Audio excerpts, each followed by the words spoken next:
오늘도 하나님을 예배하신 여러분에게 주님의 은혜 평강이 함께 하시기를 주님의 이름으로 축원합니다. 예수님께서 예루살렘에 올라가시는 길에 여리고성에 들어가셔서 그곳에서 예수님 만나기를 열망했던 이 삭개오를 친히 찾아가 주시고 그의 이름을 불러주셨을 뿐만 아니라 그의 집에 들어가셔서 그와 인격적인 교제를 나누어 주셨습니다. 그리고 삭개오는 자신의 이름을 부르시는 주님의 음성을 통해서 자신이 어떤 존재이며 어떤 존재로 살아갈 것인지에 대해서 깨닫게 되었고, 그리고 그 모든 것을 알게 해주신 구원주 예수님 앞에 지금까지 자신과 가정을 지켜줄 것이라고 맹신하며 쌓아왔던 돈을 가난한 자에게, 또 불의하게 돈을 빼앗긴 자들에게는 4배의 것으로 갚아주겠다고 자신의 모든 것을 내어놓고 자신의 모든 지나온 삶들을 부인하며 앞으로 주님을 따를 자로서 자신의 이름처럼 순결하고 의로운 자로서 살아가겠노라고 결단하며 고백했습니다. 그런 그에게 예수님께서는 삭개오와 그의 온 집에 구원이 임하였다라는 것을 선포해 주셨습니다. 그리고 당신께서 이 땅에 오신 목적은 잃어버린 자들을 구원하기 위함이라고 그들에게 말씀해 주셨습니다. 삭개오와 이와 같은 이야기를 나누고 있을 때 있었던 일들에 대해서 오늘 본문이 기록을 하고 있습니다. 오늘 본문 11절 말씀입니다. 그들이 이 말씀을 듣고 있을 때에 비유를 더하여 말씀하시니 이는 자기가 예루살렘에 가까이 오셨고 그들은 하나님의 나라가 당장에 나타날 줄로 생각함이더라. 오늘 본문이 말하고 있는 그들이 누구인지에 대해서 정확하게 기록하고 있지 않지만 그들이 삭개오와 예수님과 대화를 듣고 있는 동안 예수님께서는 한 가지 비유를 더 베푸셨습니다. 성경에 기록하고 있는 그들이 누구인지는 정확히 알 수 없지만 예수님과 삭개오의 대화를 듣고 있을 정도로 가까운 자리에 가서 있었더라면 그들은 아마도 제자들과 또 죄인인 삭개오의 집에 예수님을 따라 들어갈 수 있을 정도로 예수님을 따르는 사람들이었을 것으로 추측할 수 있습니다. 그리고 본문은 예수님께서 이 비유를 그들에게 베푼 이유에 대해서 언급을 하고 있습니다. 예수님께서 그들에게 비유를 베푸신 이유는 먼저 예수님께서 예루살렘에 가까이 오셨기 때문이고, 또 하나의 이유는 아직도 그들은 하나님의 나라가 당장에 나타날 줄로 생각하기 때문이라고 기록하고 있습니다. 예수님께서 예루살렘에 도착할 시기가 가까이 왔다는 것은 예수님께서 십자가 위에서 대속의 죽음을 당하실 날이 점점 더 가까이 왔다는 뜻일 것입니다.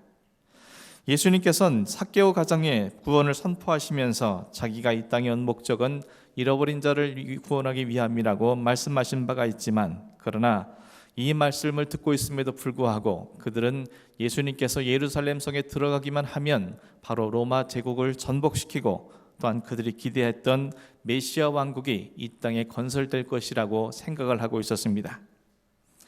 따라서 예수님은 급박한 이 시기에 그들의 오해를 바로잡기 위해서 오늘 본문의 비유를 그들에게 말씀하신 것임을 우리는 알 수 있게 됩니다. 예수님 베푸신 비유가 이렇게 시작되고 있습니다. 오늘 본문 12절 말씀입니다. 어떤 귀인이 왕위를 받아 가지고 오려고 먼 나라로 갈 때에, 비유는 어떤 귀인에 관련된 이야기입니다. 그는 왕위를 받기 위해서 먼 나라로 가야 할 처지에 놓여 있습니다. 우리는 쉽게 이 귀인이 예수님 당신을 의미한다는 것을 알 수 있습니다. 다시 말해 예수님께서는 왕위를 받기 위해서 먼 나라로 가셔야 한다는 것을 그들에게 가르쳐 준 것입니다. 결과적으로 이는 예수님께서 십자가 위에서 대속의 죽음을 당하신 이후에 부활하시고 승천하시어 다시 재림하시는 그 시간까지 먼 곳에 가 계셔야 한다는 것을 그들에게 가르쳐 준 것입니다.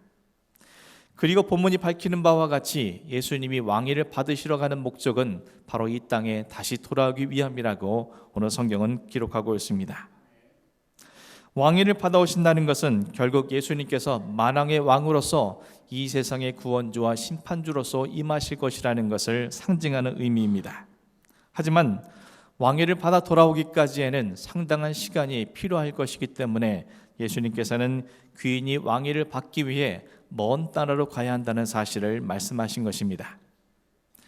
그리고 이는 귀인이 상당 기간 이 세상에 계시지 않을 것이고 이 땅은 예수님께서 계시지 않은 부재의 시간을 지내야 한다는 것을 의미합니다. 그리하여 예수님께서는 이 부재 기간 동안 남겨진 자들이 무엇을 어떻게 해야 하는지에 대해서 가르치시기 위해서 이 비유를 말씀하신 것임을 알 수 있게 됩니다. 남겨진 자들이 무엇을 해야 할지 본문 13절이 이렇게 기록합니다. 그 종려를 불러 은하 10문화를 주며 이르되 내가 돌아올 때까지 장사하라 하니라. 귀인은 먼 나라로 떠나기 전 남겨지게 될 종들에게 한 가지 명령을 내렸습니다. 귀인은 종려를 불러서 그들에게 각각 한 문화씩을 나누어 주면서 자신이 돌아올 때까지 장사하라고 명령했습니다. 오늘 보일 비유는 일명 10문화의 비유입니다. 이 비유는 마태복음의 달란트 비유와 유사한 내용을 담고 있지만 사실은 같은 비유는 아닙니다. 오늘 본문의 문화 비유는 예수님께서 예루살렘 성전에 입성하시기 전에 베푼 비유인 반면 달란트 비유는 입성하신 이후에 베푸신 비유입니다. 또한 화폐의 단위, 등장하는 사람들의 수, 그리고 문화의 비유가 동등한 모두에게 한 문화씩을 준 것과는 달리 달란트 비유는 각각 재능에 따라서 달란트를 주었다는 모습들, 이 모든 차이점들에 대해서 예수님께서는 각각 다른 목적을 두고 베푸신 비유인 것을 우리에게 말씀해 주고 있습니다. 오늘 주님께서 베푸신 문화의 비유는 귀인이 왕위를 받고 돌아올 때까지라는 기한을 두고 10명의 종에게 명령을 내린 것입니다. 그리고 그들이 귀인이 돌아올 때까지 해야 할 일은 10명 모두에게 각각 한 문화씩으로 장사를 하라는 것이었습니다. 그들은 귀인이 왕위를 갖고 언제 돌아올지 모르는 상태 속에서 주인이 돌아올 그 순간까지 끝까지 명령을 지켜 힘써 장사를 해야만 한다는 것입니다. 귀인이 이처럼 그들에게 기약이 없는 명령을 내린 것은 그들을 이용해서 장사로 많은 수익을 얻기 위함이 목적이 아니라 그들이 이 기간 동안 얼마만큼 충성되이 그 명령을 지켰느냐는 그들의 자세와 태도를 보기 위함인 것을 우리는 알 수 있습니다. 그래서 오늘 본문 뒤에 기록된 내용에 이렇게 기록하고 있습니다. 귀인이 왕위를 받아 가지고 돌아와서 은하를 준 종들이 각각 어떻게 장사했는지를 알고자 하여 그들을 부르니, 귀인이 그들에게 문화를 주고 장사를 하라는 목적은 주인의 명령에 대하는 그들의 자세와 태도를 보고자 함이었습니다. 그래서 어떻게 장사했는지를 보고자 함이라고 본문은 기록하고 있습니다. 다시 말해서 그들이 얼마만큼의 수익을 얻었냐보다는 그들이 어떻게 장사에 임했는지를 보기 위해서 그 과정을 보고자 함이 바로 목적인 것을 밝히고 있다는 겁니다. 그리고 결국에는 그들의 자세와 태도에 따라서 그들은 더 큰 것을 맡기기 위한 과정으로서 이와 같은 명령을 내리신 것임을 성경은 기록을 하고 있습니다. 그렇다면 그들이 귀인이 명령한 것을 바르게 준행하기 위해선 무엇이 필요하겠습니까? 각자에게 주어진 문화가 무엇을 의미하는지 바르게 이해해야만 합니다. 귀인이 10명의 종에게 각각 한 문화를 동등하게 주고 장사를 하라고 한 이유는 그들에게 동등한 기회가 부여되었다는 사실을 강조하기 위함이었습니다. 귀인은 그들에게 귀인이 왕위를 받고 돌아온 후 더 큰 권세를 얻을 수 있는 기회를 동등하게 모두에게 부여했다는 사실입니다. 이제 그들은 자신들에게 주어진 기회를 선용한다면 왕위를 받고 귀인이 돌아오게 되면 누구든 차별 없이 귀인으로부터 많은 권세를 얻을 수 있게 되는 것입니다. 따라서 그들은 자신들에게 주어진 문화는 금전적 가치가 아니라 주인이 부여한 기회라는 사실을 바르게 이해해야만 그들은 자신들에게 주어진 장사의 명령을 바르게 감당할 수 있게 되는 것입니다. 또한 그들은 주인이 언제 올지 알 수 없습니다. 따라서 그들에겐 반드시 믿음이 필요한데 반드시 자신들의 주인인 귀인이 왕위를 받고 돌아올 것이라는 것을 그들이 기억하고 살아갈 때, 온전히 그 사실을 믿게 될 때 언제 돌아올지 모르는 주인을 기다리면서 자신들에게 주어진 일들을 감당할 수 있습니다. 또한 주인이 언제 올지 모르기 때문에 매 순간 그들은 최선을 다해서 자신에게 주어진 직무를 바르게 감당해야만 한다는 것을 그들은 알게 될 것입니다. 하지만 이것이 얼마나 어려운 일인지 우리는 능히 짐작할 수 있습니다. 언제 올지도 모르고 또 왕이 자신의 주인들이 반드시 왕위를 받고 돌아온다는 보장이 없는 그때에 그들에게 반드시 필요한 것은 굳건한 믿음이었던 것을 우리는 생각할 수 있습니다. 더군다나 그들이 처한 환경은 너무나도 열악한 환경이었습니다. 본문 14절이 이렇게 기록합니다. 그런데 그 백성이 그를 미워하여 사자를 뒤로 보내어 이르되 우리는 이 사람이 우리의 왕됨을 원하지 아니하나이다 하였더라. 종들이 주인이 왕위를 받기 위해 먼 나라를 가게 되었지만 그 백성들은 귀인이 왕위를 받는 것을 싫어했습니다. 그 백성들은 귀인을 미워하여서 사자를 뒤로 보내어 그가 우리의 왕됨을 원치 않는다라고 청원했던 것입니다. 자신들의 주인을 미워하고 뒤로 사자를 보내어 왕위를 받지 못할 정도로 청원을 할 정도라면 종들이 앞으로 주인이 올 때까지 장사를 해야만 하는 환경이 얼마나 어렵고 힘든 것인지 충분히 짐작할 수 있게 됩니다. 자신들을 보호해 줄 수 있는 주인도 없는 상태 속에서 그들의 주인의 명령을 따라 장사를 하기 위해 그들은 평소보다 몇 배의 더 큰 노력과 헌신이 필요했을 것입니다. 이를 이루기 위해서 그들은 끝까지 주님의 명령을 날마다 상기하면서 자신들에게 주어진 명령이 무엇을 의미하는지 되뇌어야 할 것이며 그들은 이를 위해서 끝까지 충성되어야만 이 모든 것을 감당하게 된다는 것을 그들은 생각하게 되었을 것입니다. 사랑하는 성도 여러분, 오늘 본문 말씀이 우리에게 주는 교훈이 무슨 말씀이겠습니까? 오늘 본문 말씀이 우리에게 주시는 첫 번째 교훈은 우리의 믿음에 관한 것입니다. 예수님께서는 오랫동안 제자들과 또 많은 사람들에게 당신이 누구이며 하나님의 나라가 어떤 곳인지에 대해서 가르쳐 오셨습니다. 그럼에도 불구하고 예수님께서 이제 곧 십자가에서 대속의 죽음을 당하시게 될 예루살렘에 입성하시기 직전인 지금까지도 주님의 제자들과 무리들은 하나님의 나라가 메시아이신 예수님께서 예루살렘 성에 들어가기만 하면 자신들이 속박하고 있는 로마가 전복되고 제2의 다윗의 시대가 열릴 것이라고 한껏 기대에 부풀어 있습니다. 그런 그들의 모습을 바라보며 비유를 베푸시는 주님의 마음은 참담함으로 가득했을 것입니다. 그렇다면 그들은 왜 이처럼 주님의 수많은 가르침에도 불구하고 하나님의 나라와 주님에 대해서 착각과 오해를 버리지 못한 것입니까? 제자들과 무리들은 예수님의 말씀을 열심히 듣기는 했지만 주님이 전하시는 메시지가 무엇을 의미하는지 바르게 경청한 것이 아니라 그저 예수님이 전하시는 메시지와 더불어서 행하시는 놀라운 능력을 보면서 자신들이 기대하는 지도자가 되어줄 것을, 그 지도자를 통해서 자신들에게 무엇을 해줄 것인가에 대한 열망과 욕망에 빠져서 그것에 귀가 기울어져서 그들은 주님이 들어야 할 메시지를 바르게 듣지 못한 것입니다. 끊임없이 그들에게 당신이 누구라고 말씀하셨지만 주님이 말씀하시는 주님은 그들에겐 요구되지 않는 모습이었습니다. 그들이 원하는 것은 단지 자신들을 위해서 무언가를 해줄 능력의 사람이면 충분했던 것입니다. 또한 그들이 기대하는 하나님의 나라는 그들이 가야 할 영원한 하나님의 나라가 아니라 그저 자신들이 이 땅에서 먹고 살기에 충분한 그런 풍요로운 땅이면 좋겠던 것입니다. 그래서 그들은 그러한 욕망에 빠져서 주님이 처하시는 그 어떤 메시지도 듣지 못한 채 그저 지금까지 착각과 오해에 빠져서 나름대로의 허상을 꿈꾸고 있던 것임을 오늘 성경은 지적을 하고 있다는 것입니다. 하지만 이는 그들의 모습뿐만이 아닙니다. 우리 역시 그들과 다르지 않다라는 것을 우리는 알 수 있습니다. 우리의 필요와 기대를 예수님께 투사하는 그런 일들이 얼마나 많이 우리에게 일어나고 있습니까? 하나님의 말씀을 듣고 하나님의 주시는 가르침을 듣고도 변화되지 않는 모습은 무엇을 의미합니까? 우리가 그들과 다르지 않다라는 것을 우리에게 가르쳐주고 있습니다. 자신이 듣고 싶고 믿고 싶은 말씀만 선별하여 듣길 원하며 듣고 싶지 않거나 마음에 부담을 주는 말씀을 피하고 싶어하고 또한 자신의 개인적인 바람이나 욕망과 일치하지 않는 말씀들은 믿고 싶어하지 않습니다. 말씀에 관심을 기울이긴 하지만 그 말씀을 자신의 실생활에 옮기는 일들은 매우 드물다는 것을 우리는 잘 알고 있습니다.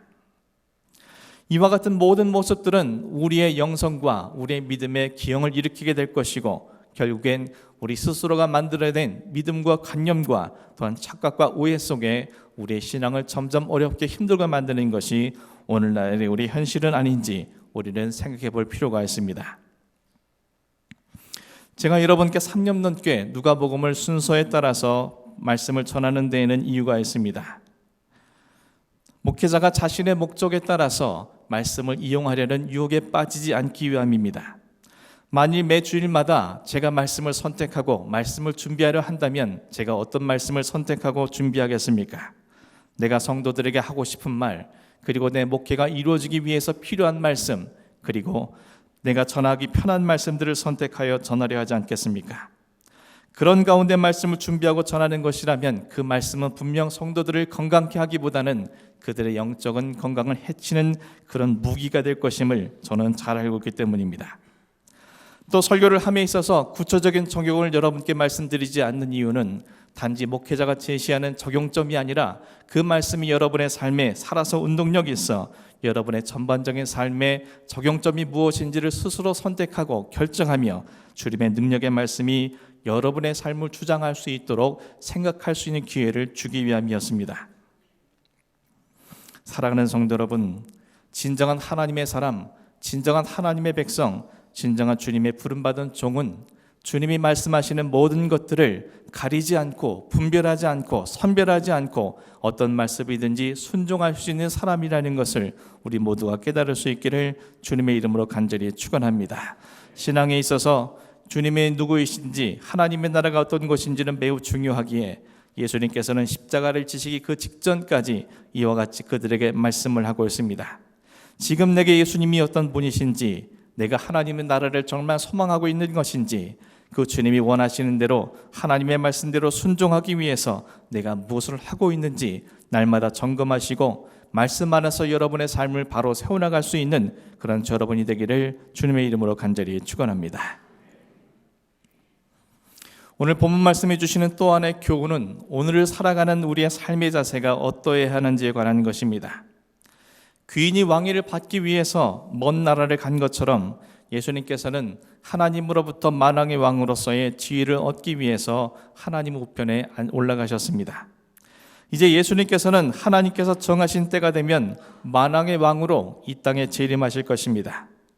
주인이 종들에게 자신이 먼 나라에서 돌아올 때까지 주어진 문화로 장사를 하라고 명한 것처럼 우리는 주님께서 승천하시고 재림하실 중간기에 살고 있는 자로서 각자에게 주어진 사명을 바르게 감당해야 할 것입니다. 이를 위해 우리에게 필요한 것은 문화에 대한 바른 이해입니다. 사람들은 흔히 문화의 비유, 달란트 비유를 들을 때마다 누가 얼마만큼의 문화와 달란트를 받았는지에 대해서 관심을 갖습니다. 또한 자신에게는 얼마만큼의 달란트가 부여되었는지 확인하고 싶어 합니다. 하지만 주님이 우리에게 주신 문화나 달란트는 우리가 생각하는 것처럼 물질이나 재능이나 능력의 의미를 넘어서는 것입니다. 특별히 본문 속 비유에서 말씀하신 문화라는 것은 우리 모두에게 동일하게 주어진 기회라는 것을 우리는 본문을 통해서 이미 살펴본 바가 있습니다. 따라서 오늘 우리가 살아가고 있는 모든 삶의 자리는 기회의 시기이며 또한 그 기회를 어떻게 살아갈 것인지를 고민하는 시기입니다. 우리가 오늘 어떻게 우리에게 주어진 기회를 살아가느냐에 따라서 우리의 앞날이 결정되어질 것이기 때문입니다. 따라서 우리는 우리에게 주어진 모든 기회를 무의미하거나 허비해서는 안 된다는 것을 우리는 생각할 수 있게 됩니다. 어떤 기회를 놓치지 않고 허비하거나 무의미하게 버려서는 안 됩니까? 지난주 월요일부터 수요일까지 서북기독교교회협의회에서는 연합부흥회가 있었습니다. 매년 참석을 하면서 느끼게 되는 것이 있습니다. 그것은 갈수록 성도들이 부흥회와 같은 집회에 참석하지 않는다는 것입니다. 물론 참석하지 않는 그리고 참석하지 못할 다양한 이유들이 있는 것으로 압니다. 말씀을 전하시는 강사님이 자신의 기대와 달라서 늦은 시간까지 있으면 다음날 삶의 지장이 있기 때문에 또는 다른 급한 약속들이 있기 때문에 그러한 다양한 이유들이 어느 정도 타당성은 있어 보입니다. 하지만 주님이 언제 어디서 누구를 통해 어떻게 나에게 은혜를 부어주실지 알 수 없는 우리가 해야 될 일은 무엇이겠습니까? 하나님께서 부흥회라는 특별한 집회를 열리도록 허락하셨더라면 그것은 누군가에게 필요한 은혜를 부어주시기 위해서 하나님이 허락하신 것일 것입니다. 그렇다고 우리는 하나님의 나를 위해 예비하셨을지 모를 그 은혜의 기회를 놓치지 않도록 하기 위해서 최선의 노력으로 참석해야 하지 않겠습니까? 내가 은혜 베풀 때에 너에게 듣고 구원의 날에 너를 도왔다 하셨으니 보라 지금은 은혜 받을 만한 때요 보라 지금은 구원의 날이로다. 하나님은 우리에게 수없이 많은 기회들을 부여하시며 그 기회 때마다 우리에게 은혜 주시기를 원하시는 분이십니다. 은혜가 풍성하신 하나님은 날마다 우리에게 더 큰 은혜를 부어주시어 우리에게 참된 신앙의 삶을 살 수 있도록 격려하시는 하나님이십니다. 그러나 그 은혜의 기회를 놓쳐버린다면, 그 은혜의 기회를 무의미하게 허비해버린다면 우리는 하나님이 주시고자 하는 은혜와 축복을 누릴 수 없을 뿐만 아니라 우리의 신앙은 온전한 신앙이 되지 못한, 그저 하나님 앞에 신앙을 유지하기에 급급한 어리석은 자의 표상이 될 수밖에 없음을 오늘 말씀은 우리에게 교훈해 주고 있습니다. 사랑하는 성도 여러분, 하나님이 여러분을 위해서 장치해 두신 수많은 은혜의 기회들을 놓치지 않는 지혜로운 자가 되기를 간절히 소망합니다. 문화가 열문화가 되고 다섯문화가 되기 위해선 은혜를 받아야만 가능하다는 것을 기억하시며 날마다 은혜의 자리를 사모하시며 나아가시는 여러분이 되기를 주님의 이름으로 간절히 축원합니다. 또한 이 기회는 최선을 다할 수 있는 마지막 기회입니다. 오늘 내가 어떤 삶을 사느냐가 결국 우리의 미래를 결정짓게 될 것입니다. 그리고 그 기회는 주님이 돌아오실 때까지로 한정되어 있습니다. 하지만 주님이 오시는 그 때와 시를 알지 못하는 우리에게 매 순간은 최선을 다할 수 있는 마지막 순간입니다. 때문에 우리는 우리에게 주어진 그 모든 기회를 등한시하거나 소홀히 해서는 결코 안 된다는 것입니다. 우리 교회 어느 집사님께서 지난 주일 주문된 음식을 배달하기 위해 해안도로를 주행하시다가 갑작스럽게 조향장치의 고장으로 인해 차가 해안 절벽을 향해 돌진했다고 합니다. 다행히 경계석으로 인해서 해안 절벽으로 추락은 면할 수 있었습니다. 하지만 그 짧은 찰나의 순간에 이렇게 갑자기 죽는구나 라는 생각을 하셨다고 합니다. 그렇게 예고 없이 마지막 순간이 자신에게 찾아온다는 사실을 깨닫게 된 것입니다. 그 순간 집사님의 머릿속에 얼마나 많은 생각들이 주마등처럼 지나갔겠습니까? 무엇보다 후회스러웠던 순간들이 얼마나 많이 떠올랐겠습니까? 집사님께 제가 많은 말씀을 드렸지만 요지는 이렇습니다. 하나님께서 집사님을 사랑하셔서 다시금 기회를 부여하셨습니다. 이 주어진 기회를 믿음으로 최선을 다하는 것이 하나님의 뜻일 것입니다. 자식 걱정, 앞날에 대한 염려 다 내려놓으시고 주님 앞에 최선을 다해 믿음 생활을 하십시오. 언제 이 기회가 사라질지 알 수 없는 우리에게 매 순간은 최선을 다할 수밖에 없는 순간이며, 우리가 최선을 다하는 그 순간순간이 이어지게 될 때 우리는 주님이 원하시는 문화의 결과를 내어놓을 수 있으며, 그러한 우리를 하나님으로부터 칭찬 듣고 또 하나님이 허락하신 수많은 권세를 누릴 수 있음을 오늘 성경에서는 우리에게 말씀을 해주고 있습니다. 사랑하는 성도 여러분, 문화는 가치가 아니라 기회입니다. 문화를 통해 장사를 한다는 것은 주어진 순간에 최선을 다하는 것입니다. 주님이 기대하는 것은 우리가 얼마만큼의 수익을 얻었느냐가 아니라 얼마만큼 최선을 다해 주님의 명령에 순종했느냐는 것입니다. 여러분을 사랑하셔서 허락해 주신 오늘이라는 기회를 하나님을 위해 마음껏 영광 돌릴 수 있는 기회로, 이 땅에서 하늘의 상급을 얻을 수 있는 기회로, 유한한 인생을 영원한 생명으로 접속할 수 있는 기회로, 타인을 생명을 살릴 수 있는 기회로, 내게 맡기신 사람들을 최선을 다해 사랑할 수 있는 기회로 여러분들이 사용하셔서 주님이 우리에게 찾아오시는 날 우리 모두가 기쁨으로 맞이할 수 있으며, 그 주님 앞에 주님의 기대하시는 결과를 내어드릴 수 있는 그런 저 여러분이 될 수 있기를 주님의 이름으로 간절히 축원합니다. 그리고 우리를 보시면서 더 많은 권세를 주시겠다 약속하시는 주님의 음성을 들을 수 있는 여러분의 심령과 삶이 될 수 있기를 주님의 이름으로 간절히 축원합니다. 기도하겠습니다.